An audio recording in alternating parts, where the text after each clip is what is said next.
Hello, everyone, and thank you for joining myself and the gang for the first official episode 1 of The Zero Plane. Our equipment is slightly better, but our rolls are crap. Sorry, foreshadowing. A few things. The perfect GM of one session thus far, made a few mistakes with rules about Starfinder. But nothing game breaking. So, for the number crunching army listening to this podcast, I apologize. For the rest of us, I hope you enjoy today's continuation of this absurd and wacky world. So, without further interruption. In this episode, our heroes discover something obsequious and nefarious, then take some time to listen to the news.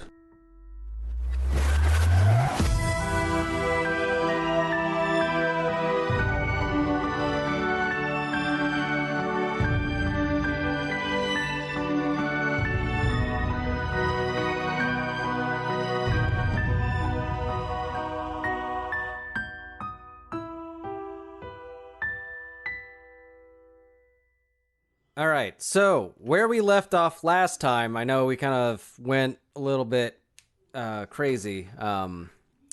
Before we really get into this, we forgot to record who we are. So we'll start with Ross, and then Austin, and then Andrew. We pretty much said our names, but we didn't tell people what we looked like, aside from Android, Frog, and Vesk. Starting with Ross, let's say who you are and what you are. So I am Ghoul slash his real name is Gul'dan One, and he is a Gripply, so he's like a frog man. He's like 2 feet tall.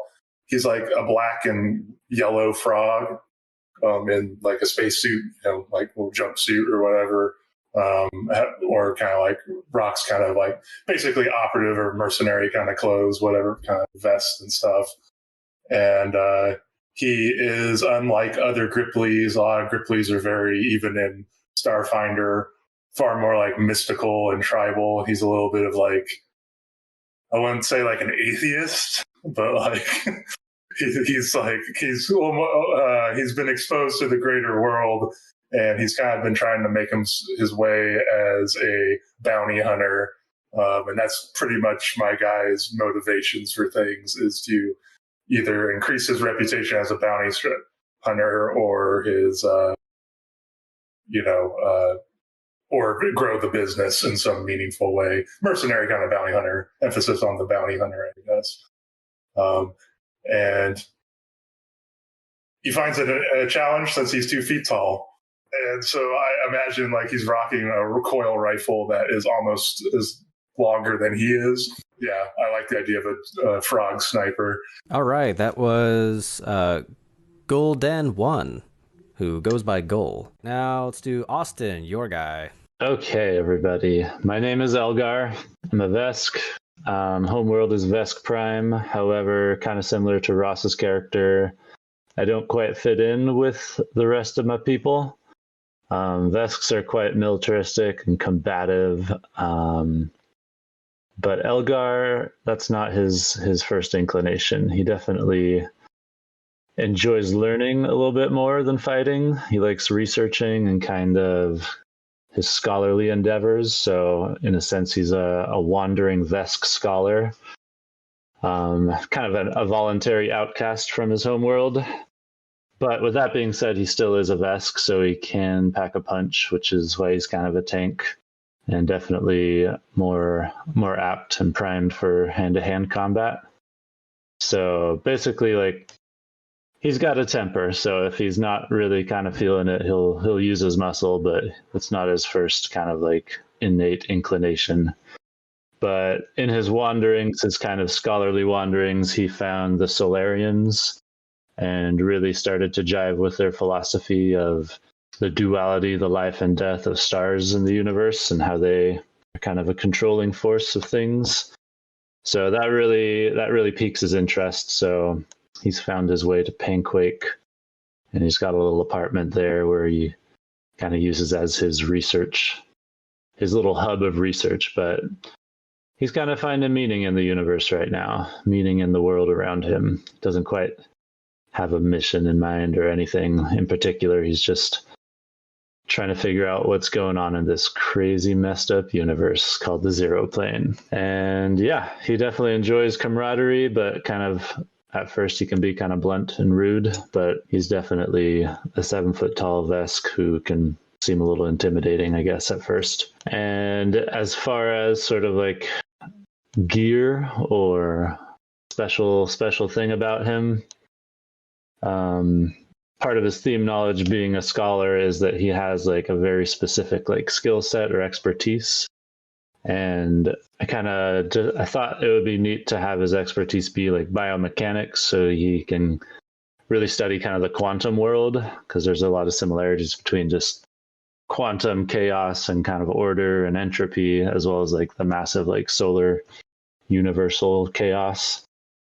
So he's really interested in the micro world, and because of that, he's got a pretty sick biomechanical monocle that really allows him to.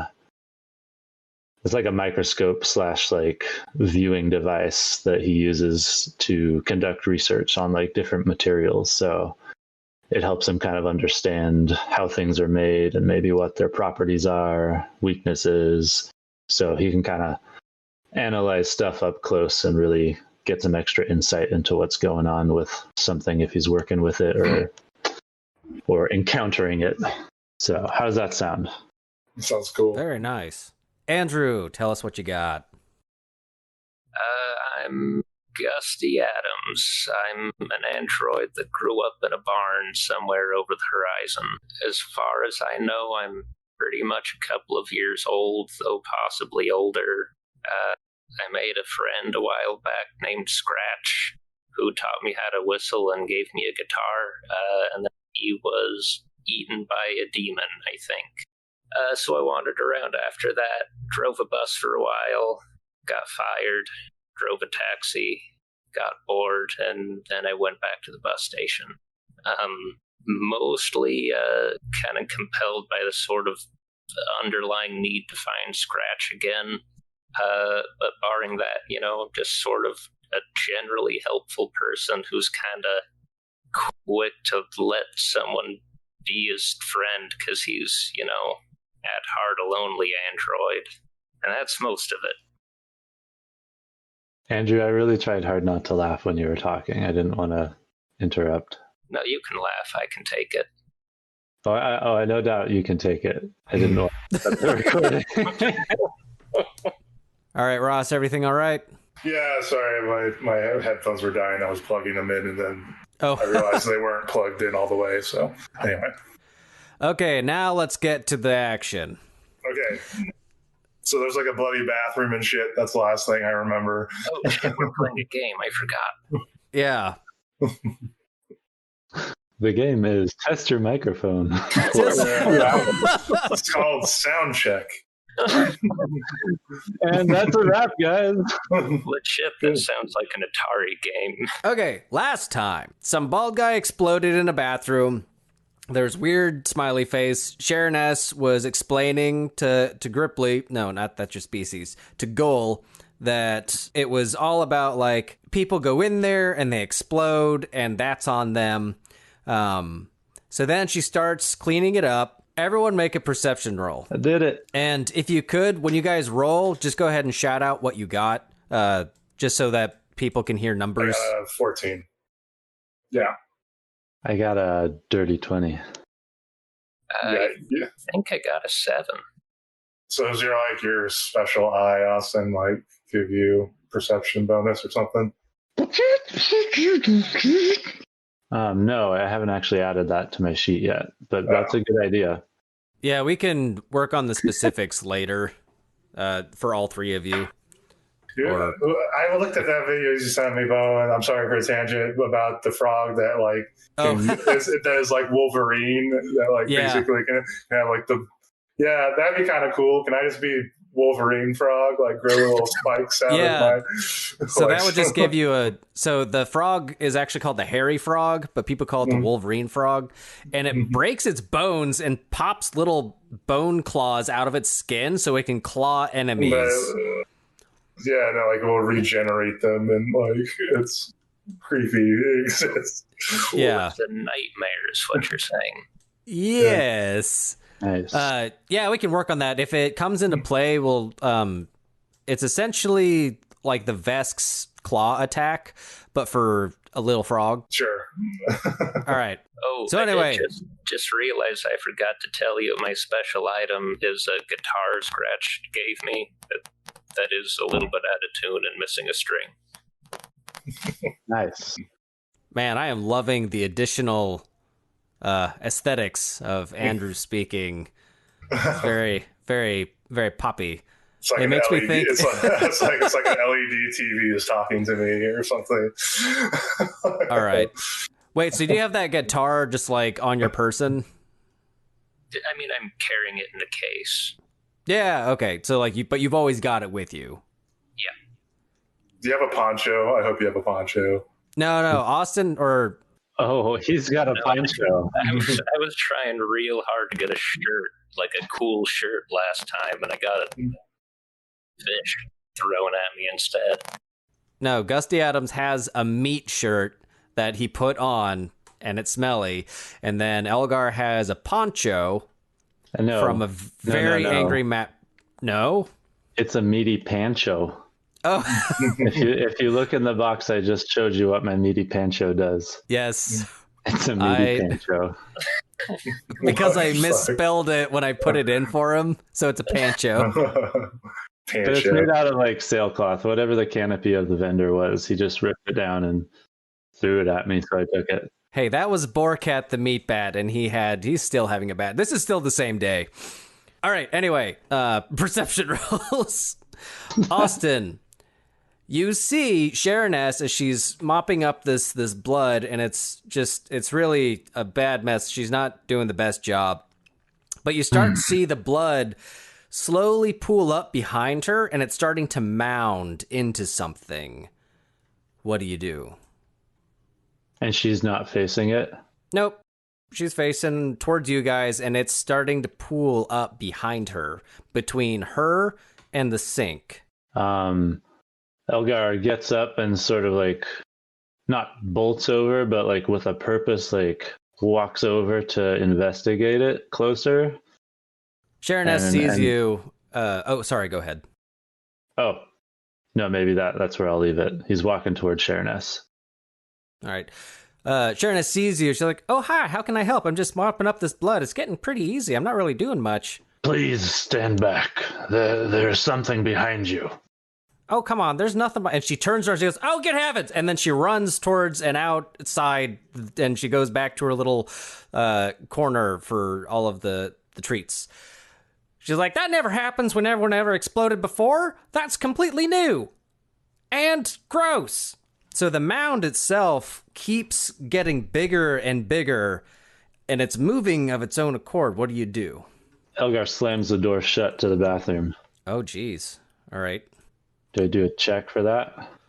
Door check? No, you interacted with something. Okay. Usually it's just like a standard action, but we're not in any kind of combat right now, so it doesn't really matter. Kind of a little in shock, Elgar turns around and walks quickly to... He walks over to wherever Ghoul is sitting, and he's like, Ghoul, we have a problem. I'm like perched on the headrest, right, of like the bus thing. Like I look down at him. What's the problem? I don't really know, but I think it's about to be a problem. And when you say that, you kind of hear a heavy ka-thump. That sounds like a problem. Sharoness actually, she kind of walks down over by the stairs, and she's just like, all right, I know it's my job, because I'm Sharoness, and I'm the stewardess, but I don't want to go near that. I need someone, a gold star to whoever opens that door. Sharoness, answer me this. Who is driving this bus, and can they stop it? Oh, it's Gus the bus driver. The bus driver, goddamn. Is he on this floor? No, he's on the top floor where the bus driver's seat is. Well, go now and get him to stop this bus. You know what? That's a really goddamn good idea. And she goes up. Is this like a wasteland? Maybe it's a bad idea to stop the bus. Well, the bus is still going. Yeah. Okay. Now you hear, because before you heard a thud, now you hear not quite fists, but something similar trying to get through the door now, but it's being very slow. Do we have like a way we could set like a trap for this thing? In fact, like my instinct is like to go like get behind some cover here. You could take cover and ready an action for whatever comes out. You're small, so because you're 2 feet tall, you get more cover better. Fuck yeah, like I go under the seats. All right, I want to like move up there where I move to the seat in front of me, dive in under it, and get into like a good prone like sniper's position on the door or whatever. What do I roll? You've got no. You just have it. You don't need to roll anything.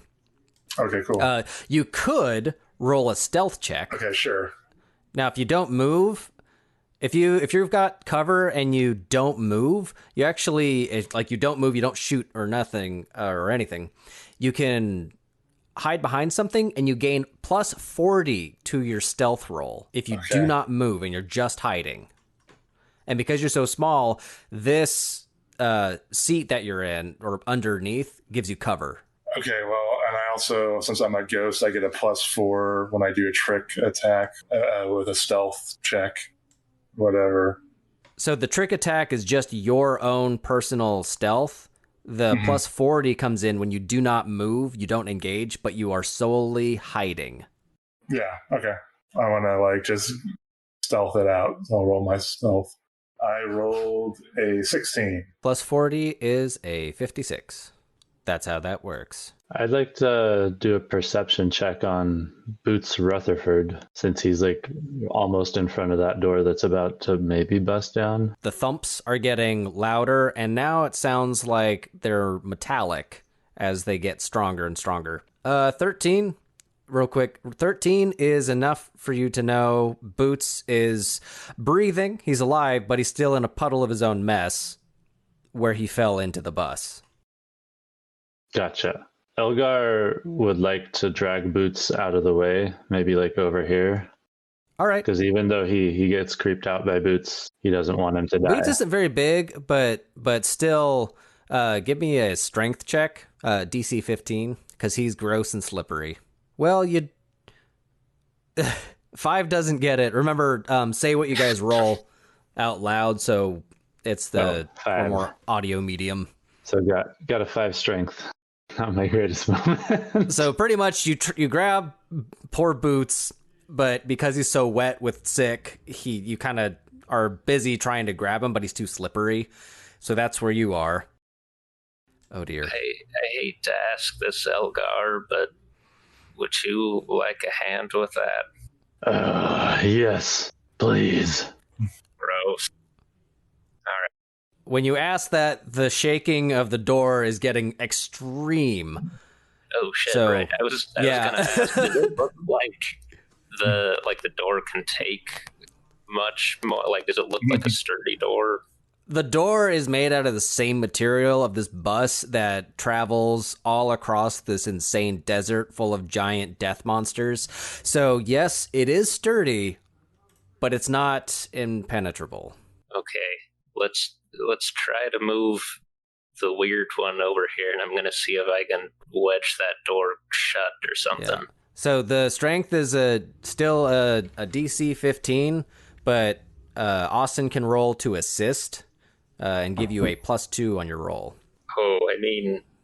How much of a dick would he be if he's like, no? I don't want to help. I'm still butthurt I can't do it by myself. Hang on. Tell me what you guys rolled. Well, that's a 1 there, Bowen. I got an 8. He's just so damn slippery. All right, so... This is a Benny Hill sketch where we just flip around in goo. So Gusty tries to help on a strength check, but because he rolled a 1, he slips in the sick, and now you are also prone. This is all from me, like, touching him, like, last time? Oh, it's from the blood, it's from his own vomit, it's from you touching him. Right. It was a buildup of many things. I feel like I should just blast Boots. I feel like he's a menace. No. All right, so Boots. now, so Gruffhoof in the back is a bit uneasy because of all the thumps. Robotron is unfazed, maybe because he's a robot. We're not quite sure. The guy sleeping hasn't woken up yet, but Brian and Brian Rietta, they kind of go to the very, very back here. The mannequin, again, unfazed. As the last few moments of Gusty Adams falling down happen, the door flies open and out jumps a giant blood wolf. It has razors for teeth that go from bone straight into steel sharp razors. Its eyes, it's just two empty sockets dripping, and its mouth is just nothing but teeth and malice. This wolf is dripping blood everywhere, and it's looking... Did it just burst through the door right where I'm lying prone? So it burst open right in front of Elgar. You kind of fell down diagonally. So I assume I'm blasting it right now. I'm Sniper Man. I'm ready to shoot this thing in the head, ideally. Yeah. You hid, but so it burst through. Now everybody roll initiatives. This thing is horrifying. 11.02. I got 15. Got Right. 12.03, and I'm gonna say the decimals because I'm a robot. Oh man, it goes last. All right, top of the order. Goal. What do you do? So this is where I use my trick shot thing. Where, I want to put as much in. So I might prime to go. Do I just shoot, or what's my? So you're hiding right now. You are in absolute stealth. Actually, I don't think anyone knows you're there. Yes, I don't care about revealing my position afterwards. I just want to go for a headshot. As much stacked on my stealth and whatever. This is my element. please, sniper, do something here. In that case, you can still use your rifle because you're still within its first increment. So yeah, go ahead and attack. Hit a coil rifle here. Coil rifle. Oh, well, you don't hit him. No. Okay, so you shoot and you miss. All right. Next in order is don't kill me. Gusty. Oh, the prep work. Shit. My guy's gonna be standing for Roland from the Dark Towers. I'm my father frowns on. Oh, but you have to do it in character. My father frowns on me. All right, moving on. Gusty. So I'm in kind of an awkward position here because I'm guessing this thing doesn't have much in the way of an intelligence score, or it doesn't look that way to me. It has a brain. It has bald person's brain. Okay. While I'm still prone, then I'm just gonna go ahead and take a swing at this and attempt a clever feint. Ooh, what does that do? Make sure I've got this right. So basically, I fake it out to make it flat-footed. So I roll a bluff, and if it succeeds, it's flat-footed to all of my allies. Yes, roll that. Yeah. If it happens, I'll put the flat-footed on them. You got the flat-footed. Cool, that's a 9 on my bluff. And this dog doesn't have anything in sense motive. Nope, you do it. It works. You made it flat-footed. My bluff is that I told it it's got ants on its paws. For a moment, its empty eye sockets kind of pivot down like it thought there might be something on its paws, and then it snaps back to Elgar. Okay, can I use a move to get back up, or is that just what I can do with my turn? What kind of action was the one you just did? I think you can move and do that. It says it's a standard action, so yeah, I'm gonna try and get up from being prone. Very good. So now everybody, that animal is flat-footed. It's easier to hit with attacks. Here we go. Elgar, you're next. Excellent. Elgar, noticing its glance down at its paws because it thinks there's ants there, and as it looks back up, he goes, "Oh, here goes nothing," and he just rears back and just wallops the thing in the face, just full action, unarmed strike. just punches it. You're not using your Vesk attack? No, because I didn't want to. I wanted a full attack. Okay. You don't want to use your laser? Well, I mean, I'm not didn't telling wanna- you. It costs a move action to activate it, and I really just want to fucking punch this thing in the face. All right, Full-on so punch. full on. So no, that's fair. If I didn't know that's how that mechanic worked, so that by all means, punch that wolf in the face with your hands. Get 2 attacks. Oh, that's a very good attack. Now here's Austin's opening move. Yeah. Your first attack totally hits. Oh man, that's a good attack. You hit for 11 and it goes through, but you do 6 damage. Oh, ow. Okay, it really was not happy about that. You punch it in the eye socket, and the eye socket gets really big, so now it looks like the face, like emoji. Nice. I'm glad you can punch it because I can hit the broadside of a barn, apparently. The wolf looks at you, because now it's the wolf's turn. It is very upset. The wolf opens its mouth even wider and lunges in to bite you. Oof. He hits you for 9 damage. Eesh. Okay.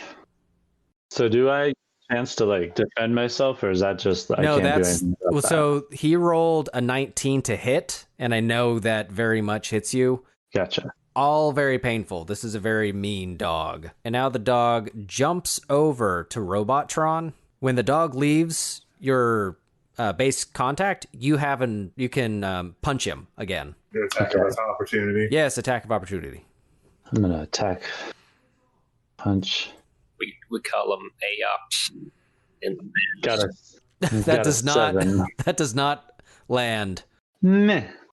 Okay, so you miss. All right, back to the top of the order. We've got Goal. I'm just gonna keep the same initiative. Sure. Can I like use my powerful frog legs to spring away and get some distance and take advantage? I have the sniper rifle. Like So spring because over he's in to- base contact, if you were to leave, he'd get an attack of opportunity on you because you didn't hide again. You could do a 5-step. Just move 5 feet away. It's called a guarded step, I think, and then shoot him. Okay, let's do that. Is that like 1 square? Yes, and you see enough of him to where he doesn't get cover. Sure. All right, just roll my attack. Roll your attack. And you can only roll a standard attack, not a full attack. 6 is not going to hit. Damn. This guy. Someday we might roll above a 10 in this game. That's your turn. Unless you want to say something. I'm cursed. I don't deserve the sniper rifle. What's your catchphrase, John Ross? I suck. You gotta get out of here. What would you say? My father is disappointed or something? I have dishonored my family. I don't know, something along those lines. What frogs like? What would be a frog colony? What's a bunch of frogs? Like, I is have there a herd marred of the frogs? colony. A brood of frogs? I have just A pad of frogs. I bet it's a pad. Yeah, I like that one. I've dishonored the pad, and I blink a froggy tear. Oh no! Get this. It's an army of frogs. That's How even sick. better.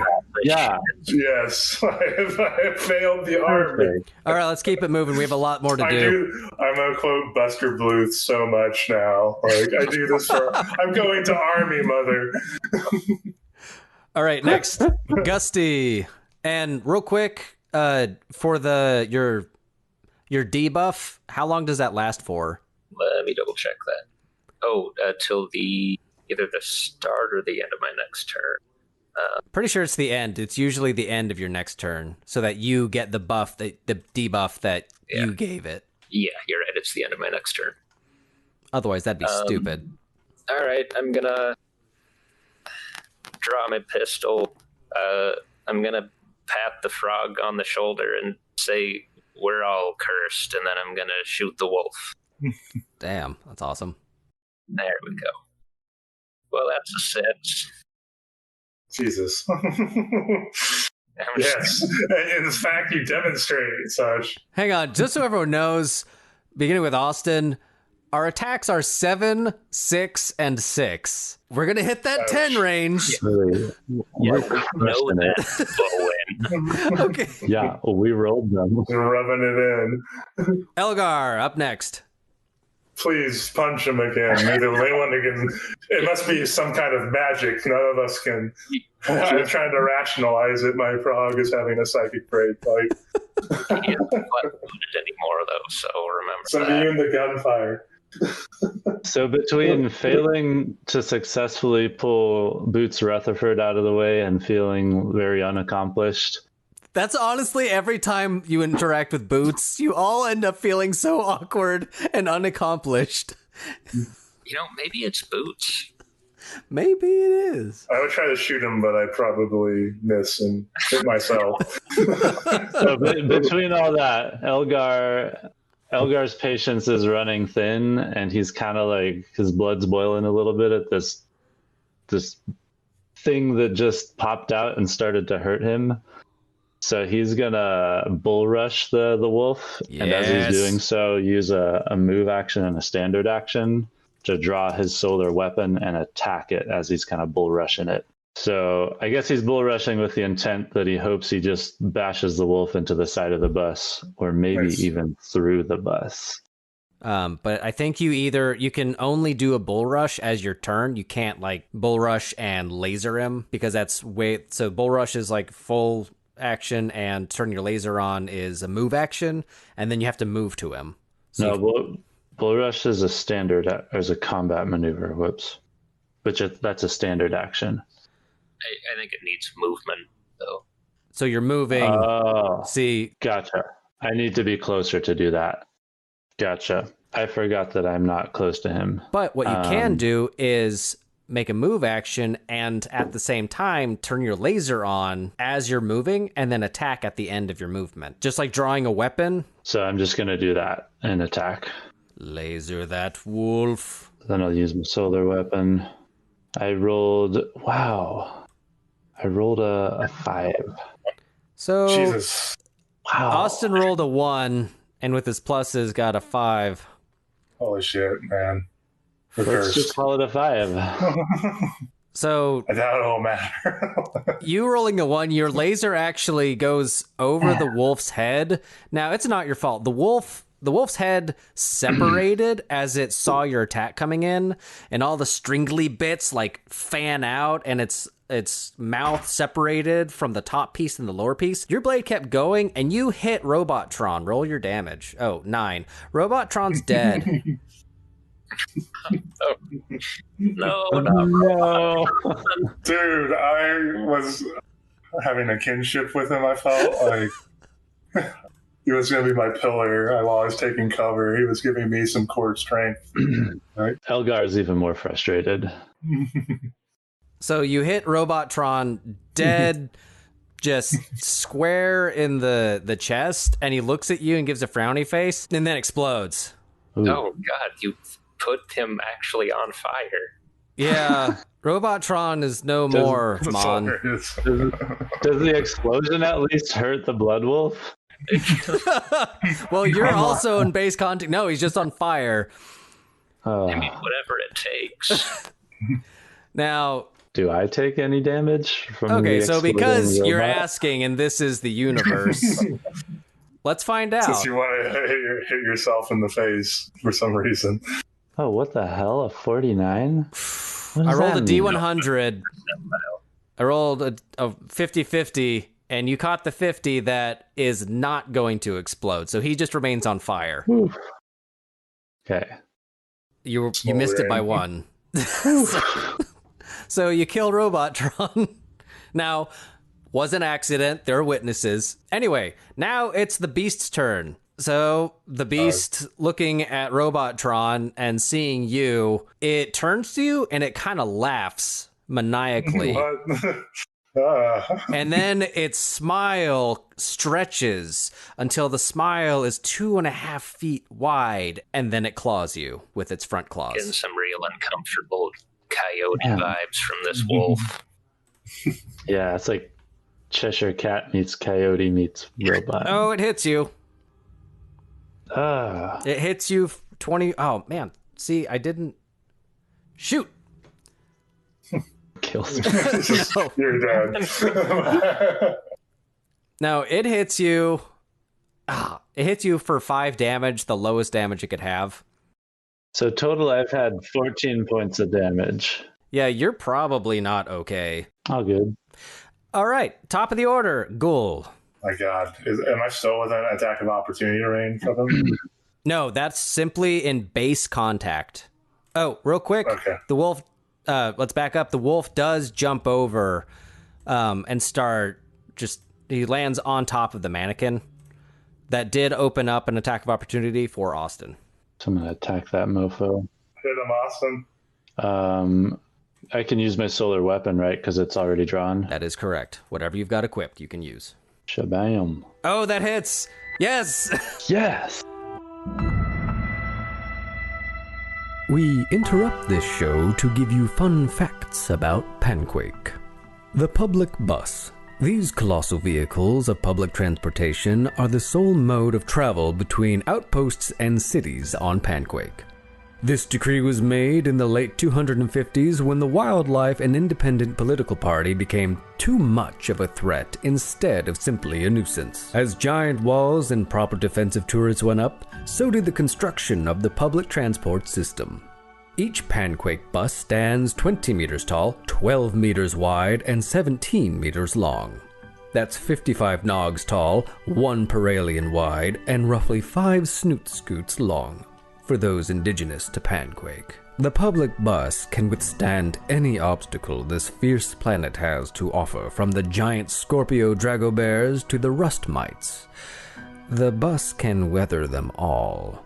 These giants of the wasted roads that lie between each oasis are what keep each and every individual of the Kakristocracy connected under the man. The sticky lifeblood of Panquake, one might say. And, as always, don't make a fuss. Ride the bus. It's compulsory. And now, back to the show. Nice. Take that. Thank you. Someone hit him. I will say you got him down. You got him down half health. All right. Okay. Top of the order, Gull. All right. So I can shoot twice if I just double down or whatever, full attack. I think my second shot hits. Yeah, your second shot absolutely hits. Fuck yeah. Something. Ooh, okay. And, I guess that's it. Yeah. We're gonna need a way. I'm thinking that we're gonna need a way to heal people. We don't really have that in our party, do we? No, So, you guys have immediate use. Medkits are used to save people from actually dying, and you can heal maybe 3 health for healing deadly wounds. But for the most part, you use your health, your Mark 1 health serums. Those heal your health only, not your stamina. Ross, do you have any class abilities? I know you're actually using your gun. I just don't know if you have anything. I thought there's a trick attack thing. I'm pretty sure that's how you could be doing an extra 1d6 on top of the 2 you just did. It's super powerful. I put it in my backpack that I used to take to the VA. Laura says hi, everybody. Hi, Laura. Hey, Laura. Could they hear me? Yeah, because I'm using the microphone you got me. So. Big old microphone. You're on candid microphone. Gotcha. All right. Well, we'll figure that out later then. Next in the order is Gusty. Sure. Oh, shit, okay. Yeah, we're coming at you.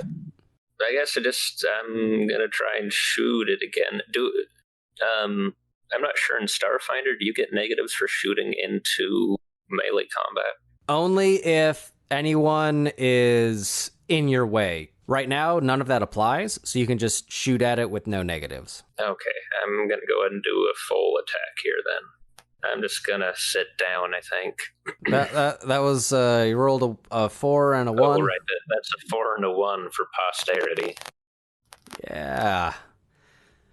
All right, I guess Gusty shoots and then sits down. Elgar. Okay, this is Sorry, I had totally forgot I'm supposed to activate either photon mode or graviton mode with each turn. What does that mean? Is that allowed to retroactively I mean, say that? yeah, because it's all new. Like, I'm okay with being lenient. That's why we're still level 1. Like, I don't know how things work. Level Okay. 1. I can't So- hit for shit. So just so y'all know what I'm talking about, as a Solarian, I'm kind of tapping into the like solar energy of the universe right now, and I declared photon mode, which is more of like an aggressive stance. And with each round of combat, I kind of gain 1 attunement to the like universe's photon energy. I'm pretty sure this is the beginning of your third turn. This is my third turn. Because first turn I reacted and punched him. Second turn I ran over and I hurt him. And then those others were just attacks of opportunity. Okay, so this is my third one. Excellent. So next time I'm going to do something really cool. But for this round, I'm going to approach and run over to the back of the wolf. So you're standing on top of Robotron, who's on fire. Yeah. Maybe not. Because Push Robotron on top of the wolf. I'm going to do that because that sounds pretty fun. So I'm going to pick Robotron up and throw it at the wolf. That is the plan I can get behind. all right, so to pick him up, let's do a strength check of DC 10 because he's just a giant hunk of metal. You're gonna take a bit of you get it. Got a 15. You take 3 fire damage because you're picking up a burning robot. Ouch. That knocks me down to stamina 0. That So just now you're destroyed my stamina. Finally starting to get into your health. It's okay. So stamina comes right back if you wait 10 minutes and spend a resolve point. So getting stamina back Gotcha. is nothing. Okay. So the wolf is 10 feet from you. Make your attack using this burning robot. Roll a d20 plus your strength modifier. Okay. Let's see. Plus 3. So that is a 15. Good, because it's no longer flat-footed. You definitely get it. Oh, geez. So 5 damage, and the wolf is on fire. Ooh, Jesus. Flaming blood wolf. The wolf That's is... how we handle things on this bus. So the wolf is completely engulfed. The wolf is just flaming, bloody mess, and it is right in front of Brian Rieta and adjacent to Brian. Gruffhoof is still in the back, pretending none of this is happening. He paid for his seats. God damn it. He's gonna stay there. Elgar's just sweaty and panting. Yeah.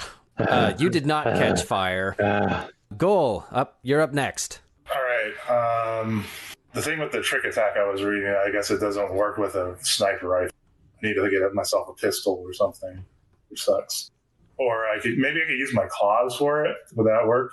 Can I get can I basically have Austin's claws? Listen, like, I don't know what the rules are, but I really like the idea of you yelling some trickery and then slapping this wolf. Yeah, I have claws and I have poison skin as part of being. Yeah, your Hey, poison's dude. really good, by the way. So I feel like Take my pistol. I'm not very good Oh. with it anyway, apparently. You want to Can we take? switch? Yeah, you can do that. Yeah, as your move action, you can just take it. I mean, I'll hand him my pistol. And I'll give him my sniper rifle. Can we do that? Oh, I definitely can't use that, but I'll hold it and try and look cool. All right, you guys switch weapons. Okay, now you can do your trick attack. FYI, the wolf is still smiling, but in agony, How's that mannequin doing? on fire. I'm going to attempt a trick attack. I think I'm gonna do it with my claws, or I don't know. What's the pistols thing? Is it 1d6? Yeah, it's 1d6, 30 feet. It's just very Okay, well, basic. it's the same as the coil rifle. Then I'll just use that. And anyway, I have to pass a stealth check. I think of 20 plus. I think it says that. DC equal to 20 plus your target CR, and the hound is 1, so you need to pass 21. Nope. Oh, you've Well, got good stealth, but yeah, that is close. You rolled a 19. All right, that was just your That's just a trick attack. So Yeah, you can still attack. It just adds extra damage. So I'm gonna do a full attack. Do it. I fucking can't hit anything with this fucking rifle, dude. What the hell? I mean, we're in a bus that's rolling down the highway. Maybe it's just All right. very bumpy. So I those don't. rolled a 5 and a 3. Yeah, I fucking can't hit him at all. For real, that is yikes. It says I have an attack +4. Why isn't that applying? +4 because of your bonuses, but -4 because you did a full attack. A full attack gives you 2 attacks, but they're both at -4. Oh, well, son of a bitch. I should have shot. Those are just low rolls. I'm sorry. Yeah. Okay. This is what it is. I have dishonored my family, the army. Yeah, no, I'm just... They're frowning hard. All right. The wolf is still maniacally laughing at Brian Rietta as Robotron falls to the floor and the mannequin is now catching fire. Is the mannequin like moving at all, or is it just actually a mannequin? No, it's on fire. Right, but I mean, is it responding to the fire, or is it just being a mannequin? No, you see it just sitting there very still. I just want to make sure that the mannequin wasn't actually a mannequin person. This is a very fair question, but I can't outright tell you. So I'm just telling you what you get for free. If you want to roll for it, we can roll for it. But there's a burning blood wolf bearing down on a poor woman. That's okay. Do I still have my pistol, or did Ross actually take it? Ross took, because we do what we say. Ross took it. You took the rifle so you could look cool. So now you have a sniper rifle. You're at -4 to use it on top of anything else you want to do. You can still try shooting it. Okay, so I'm gonna... This was a great decision. Yeah, no, we're rolling. I stand by it. I'm gonna walk down the aisle. He's glitching out. I fucking over. Sorry. Gusty Adams, sparks are flying from your mouth. Yeah, what's going on? I'm gonna walk down the aisle, and I'm gonna look at the old woman, or basically everyone sitting in the back row, and tell them to get upstairs. And then I'm gonna point the rifle at the wolf, and I'm gonna use clever feint again, and make it think I'm about to shoot it. All right, roll it. It's a 19. Nice. All right, let's see if his sense motive works. Oh, you get it. All right, so it is flat-footed. I'm just trying super hard to look like I'm on, like, the cover of a gun magazine with this rifle. Yeehaw. So when you said that, people start shuffling over. Brian Rietta is still kind of petrified. She's afraid to move. Now, when Brian moves over, the wolf sees him moving and then takes advantage and tries to catch his leg in the wolf's mouth. That's fine. Brian has 1 HP. That's could have been fine. Brian is not doing okay, so his leg is pretty much done for and he's bleeding quite heavily. You guys could stop the bleeding if you guys have your med packs, med kits. But right now, it is Elgar's turn. Elgar, you're up. I get one more graviton mode, which allows me to do a... All right, I'm sorry. I'm back. Just saying hi to Laura.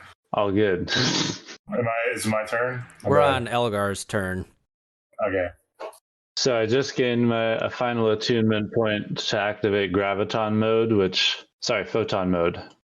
I activate photon mode, and that gives me a pretty sick buff. Supernova. So standard action, deal 1d6 fire damage plus 1d6 additional fire damage per Solarian level to a creature within 10 feet. Is it within range? Didn't check that. So each box is 5 feet. It is within 10 feet of you. Okay, so I'm going to do that. I'm going to use my supernova ability to send some crazy solar flares at it. You might be okay with that, actually. Do I have like a save throw against it? Or? Oh no, Ross and that. Okay, never mind. Yeah, I'm looking at Ross. It looks like he is within the blast radius, just barely, but still in. Do it. My father's let me punish for my failures. Wait, so Deserve. Elgar's like looking like I'm gonna explode, and you look over, you look over at the frog. You're just like, do it, make it done. I croak dramatically. Goal is like Big brownie frog face. for the army. Then I do that with my eyeball thing. I nod solemnly in affirmation, and I just channel the solar power of the universe and just explode outwards. Fuck. Okay, is that 5d8? Holy shit. So much to do it. Oh, okay, So not 5d8. My bad. that's 10 fire damage. We do get a reflex save. It's for half damage. Ross, go ahead and give me your reflex save. Oh, man, you get it. Roll 24. I'm a fucking frog. You can't touch this, man. Oh. The wolf senses an odd presence, and as the wolf turns its eyeless sockets towards you, it realizes its mistake. It realizes where it done fucked up. As Elgar expounds all of his pent-up energies from the cosmos, blowing a hole in the side of the bus. Almost the wolf is engulfed in this energies as Gull ribbit frogs his legs away and does a backflip, like avoiding the supernova. Half of the wolf is disintegrated, and the other half falls backwards into a slump of bone and gristle and blood, and the wolf is no more other than a small pool of smelly, gross fire. That wolf done. Elgar kind of staggers back because he's in pretty bad shape right now, and he's just sort of huffing and puffing against the back wall. Gruffhoof looks around and is like, what the hell was that? I know. Dog. Brian Rietta fainted, so she's unconscious. Gruffhoof starts taking, helping her. Andrew, roll your medical stuff. Yeah, I've got that somewhere. All right, you get it. You rolled a 20. All right, Brian Nice. is no longer bleeding.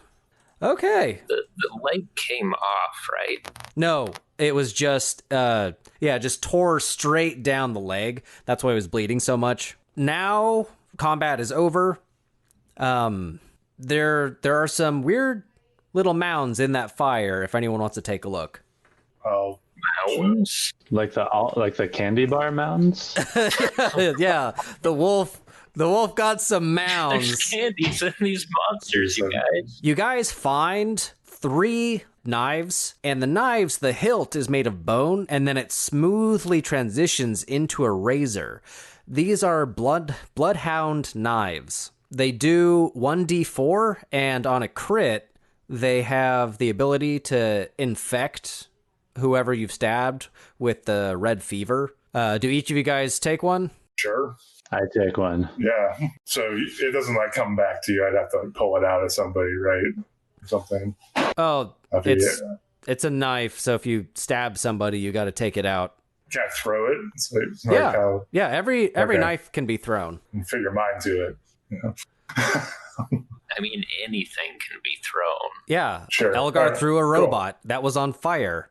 Precisely. I gotta say though, you know you're level 1 when a flaming robot is better than your weapon. A flaming Yeah. robot is always better than anything you have, in my experience. Actually, no, playing you're these right. games. Sheesh. Yeah, All right. mostly. Do you guys take a 10-minute rest, get some stamina back? I'm kind of leaning towards Austin. Yeah. Yes, Yeah. everybody, let's take a rest. I would do some frog yodeling, try to get the spirits up. Oh, I I- definitely whistle along with this yodeling. I'm just sort of sitting there picking my skin off that I'm molting out of because I'm a reptile.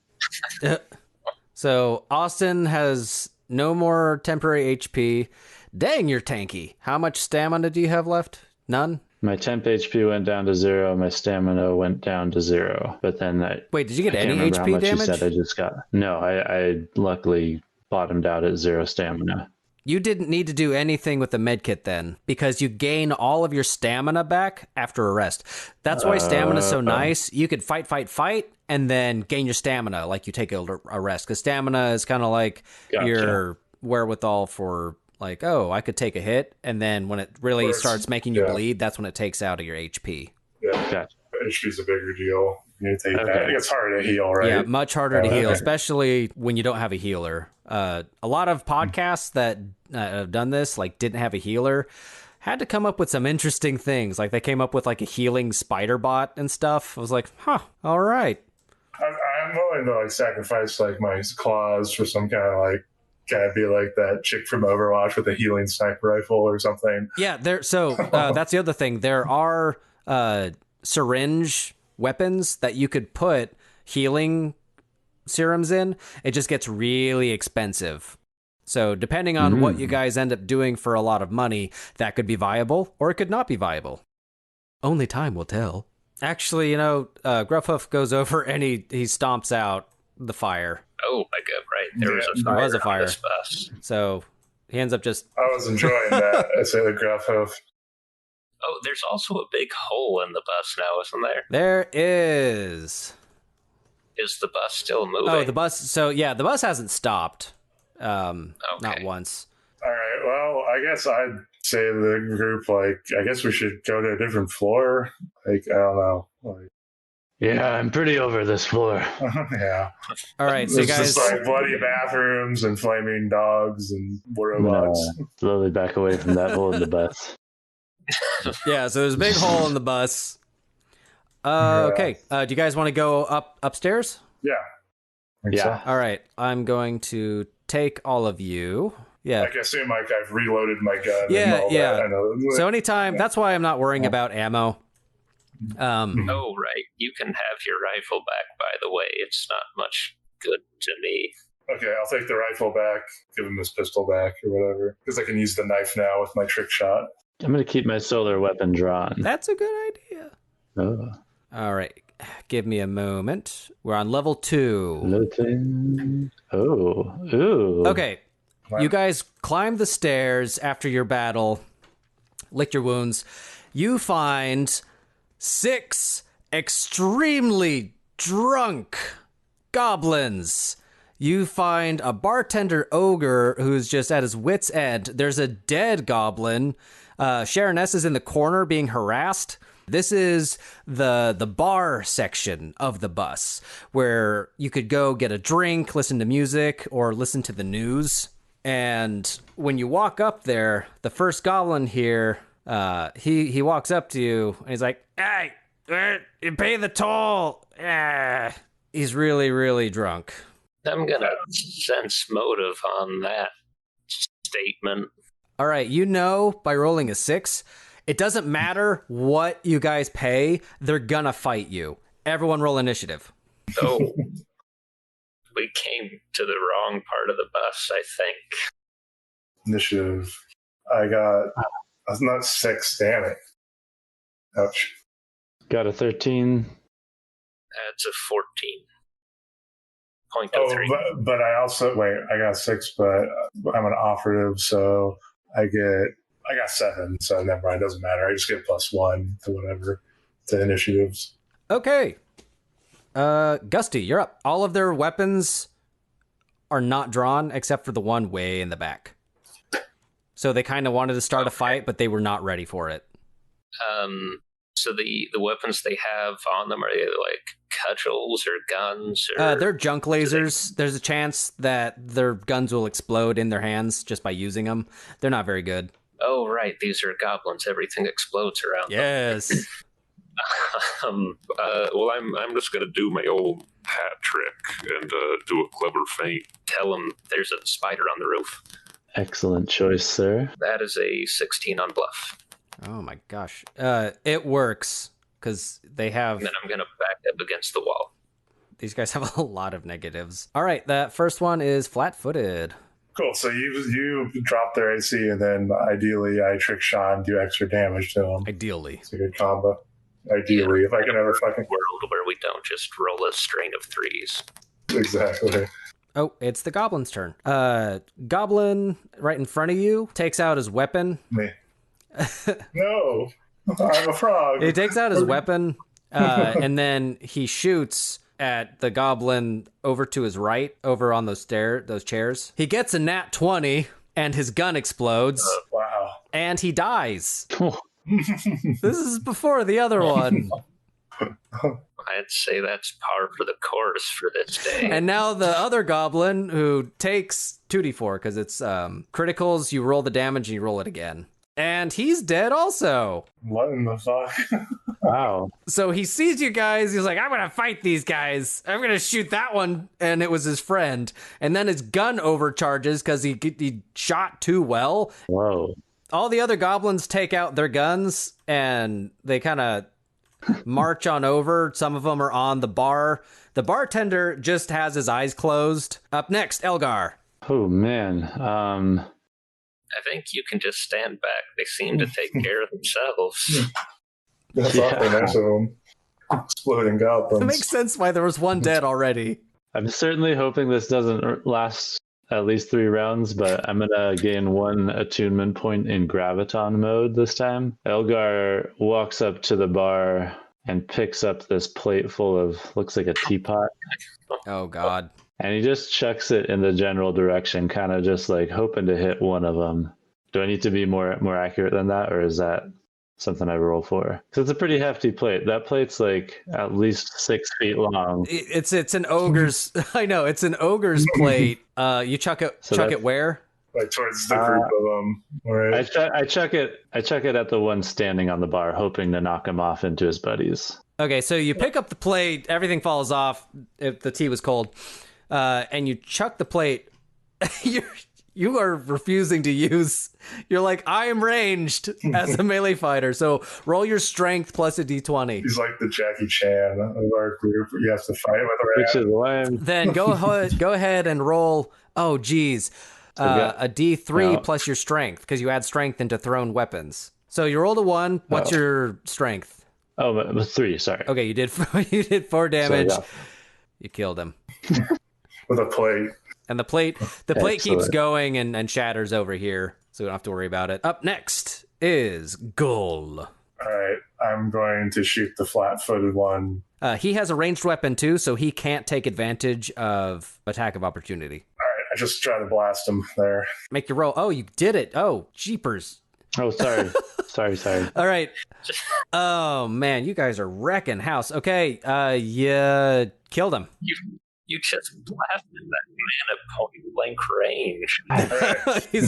All right, now we got three goblins left. 2 are on the ground. 1 is on the counter of the bar itself. Gusty, it's your go. Okay, so that guy's still on the counter, right? He's still on the counter, has not moved. Okay, I guess I'll try and shoot him. I'll see how this goes. That is a 10. And that is a hit, and you killed him. These guys are drunk and belligerent. Right. So I'm gonna go up to the bar as my move action All right. and ask for a drink.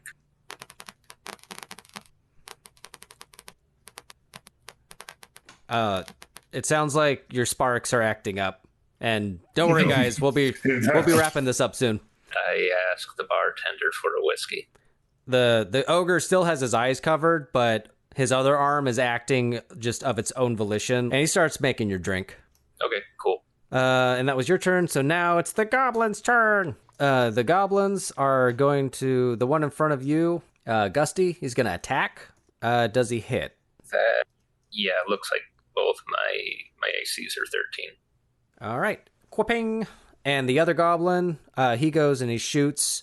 He shoots at Gull, but Gull, your AC is +2 because you got soft cover.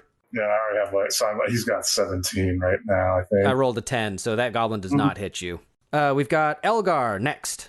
And that plate is no longer there. Elgar walks up to... He gains 1 more attunement point for Graviton mode and turns towards that first one. Woo! Walks up to him and just decks him in the face again. He's just pissed. Please roll Oh, that hits. Oh, geez. You split him. So you run up and use your solar weapon. You cut him in half from the top down. This intimidates the last goblin, and he starts to pee himself, but then absentmindedly drinks his drink. All right, up next. Goal. I'm going for the shot on them. If you try to shoot through both of your guys, he's going to have cover, and he's going to be a lot harder to hit. But if you move and then shoot, he won't have it.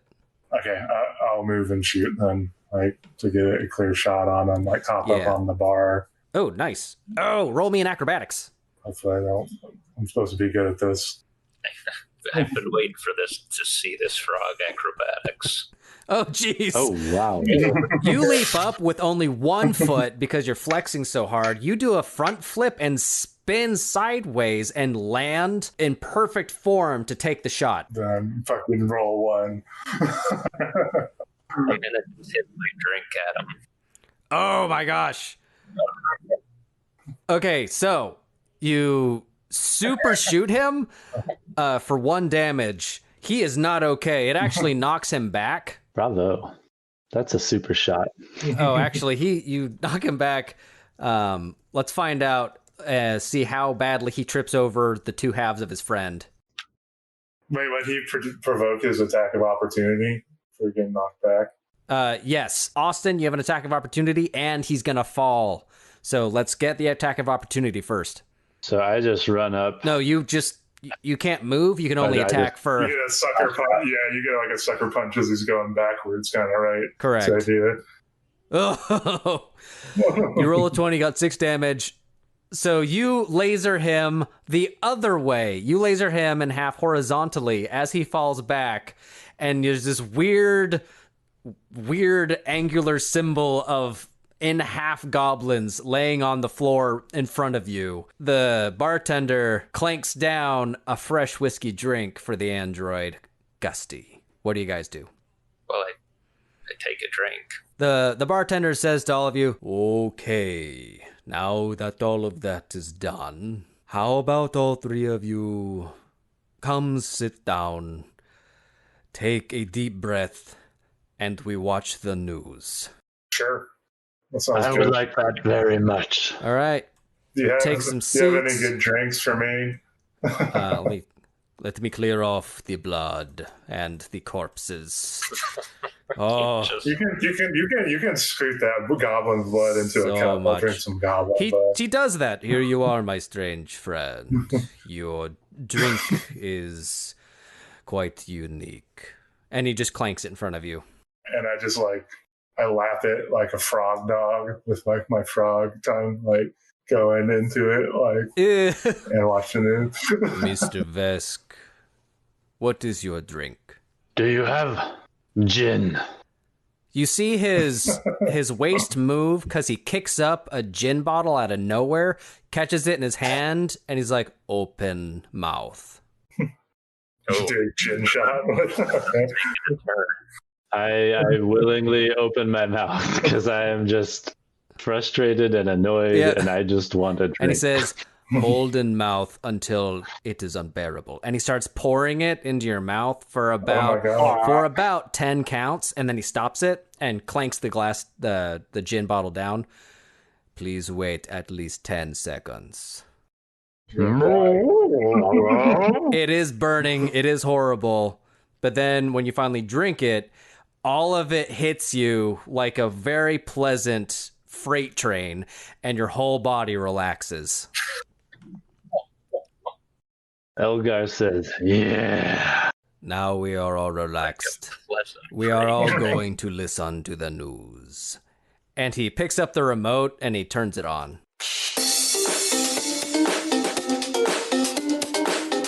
Good morning, everyone. I'm your new news anchor, Ansel Guy Adams. And today is everyone's favorite mandatory holiday in Panquake, the Day of Mind Pictures. On this day, about 318 years ago, our founder, Karl Markaki, took office and changed our small planet for the better. We do not talk about the before time. His most famous acts are as follows. removing democracy and establishing a cackristocracy, educating the world on the importance of tan pants, and showing us that leadership can be found in the nearest dumpster. On this day, join us as the man leads us in Barkaki's famous words and our global motto. A people ought to thrive in lukewarm struggle between comfort and professionalism. May your creases be straight and your pants ever tan. I'm sorry. It's beautiful. Anyway, this has been Ansel Guy Adams with the news. And remember, don't make a fuss, ride the bus. It's compulsory. And as we can see here in the chart, the murder rate amongst politicians has increased 400%.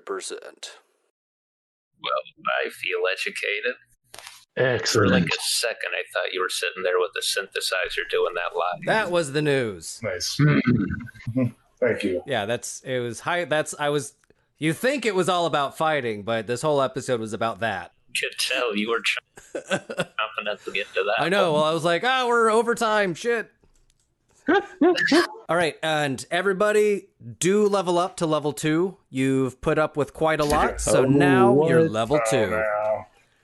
Oh man, that unlocks all sorts of possibilities. I know, and excellent. I can do the feigned death thing. Oh, nice. Yeah, level 2 is pretty sweet. But yeah, way to go, guys. Episode number 1 officially. Thank you for getting your microphones. Thanks for you guys did really well against that wolf. I was not expecting a flaming robot to be the solution. Eventually. And no, Yeah, fuck that you wolf. guys threw a robot on fire on a blood demon, and at the same time blew a hole in the side of the bus. We did that. Well, Austin did those things. We sort of sat there and put holes in the wall. Yeah, team effort.